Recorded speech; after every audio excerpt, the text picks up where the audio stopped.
Good afternoon. Today I will talk about measurements of the strength of the spin-orbit interaction in iron-cobalt-boron nanomagnet, and particularly about how the strength depends on the gate voltage. Based on systematic measurements of a large number of nanomagnets of different size, structure, and composition, I will discuss the possible origin of the effect of voltage-controlled magnetic anisotropy, or VCMA in short. My name is Vadim Zayets. I'm from AIS, Tsukuba, Japan. The work was done in collaboration with Kiev University, Ukraine. To begin with, I would like to mention some basic facts about the spin-orbit interaction. The spin-orbit interaction describes a magnetic field which holds the magnetization along its z-axis. The spin-orbit interaction has a relativistic origin. The second important fact is that the spin-orbit interaction cannot break the time-inverse symmetry by itself. As a result, the magnetic field of spin-orbit interaction is always along and proportional to the external magnetic field. The proportionality coefficient is called the coefficient of spin-orbit interaction. For example, if the coefficient of spin-orbit interaction equals 2, an external magnetic field of 1 kGauss is applied. In fact, an electron experiences the total magnetic field of 1 plus 2 equals 3 kGauss. The measurement of the strength of spin-orbit interaction is relatively simple and straightforward. Since the magnetic field of spin-orbit interaction holds the magnetization along the z-axis, to tilt it, an external magnetic field is applied perpendicular to the z-axis and magnetization tilt is measured. The stronger the spin-orbit interaction is, the harder it is to tilt the magnetization. The anisotropy field is a magnetic field at which the magnetization is fully tilted along the hot axis and is a good measure of spin-orbit interaction. If additionally an external magnetic field is applied along the z-axis, as you can see here, the spin-orbit interaction becomes stronger and correspondingly the anisotropy field becomes larger. As you can see here, the anisotropy field is linearly proportional to the strength of the spin-orbit interaction.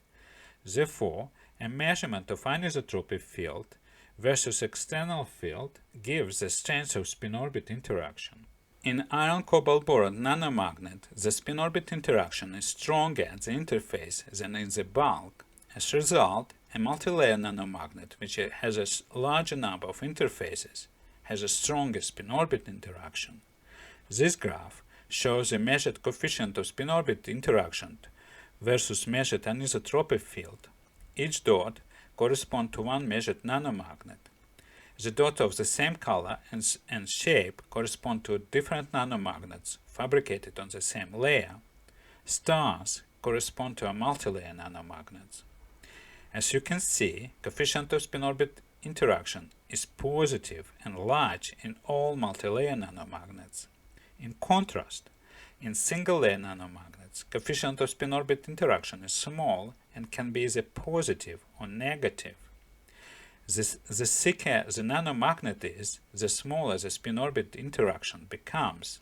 It means that the spin-orbit interaction is large and positive at the interface and weak and negative in the bulk. We have measured the strength of spin-orbit interaction under gate voltage. The measurement setup is shown here. The tilt of magnetization is measured from the hole voltage. This is measurement data of anisotropy field versus external magnetic field. Lines of different color correspond to measurement under different gate voltage. The dependence of gate voltage is substantial. Even in absence of external magnetic field, anisotropy field depends on gate voltage. It decreases as gate voltage increases. Additionally, the slope of lines depends on gate voltage. Due to different slope, the gap between lines decreases at larger field. This graph shows the measured anisotropy field and coefficient of spin-orbit interaction as a function of gate voltage. You can see dependencies are opposite.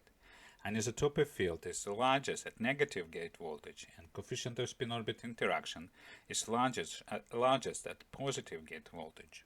The dependence is systematic. As you can see, the polarity of change of anisotropy field is always negative and the change of coefficient of spin-orbit interaction is always positive.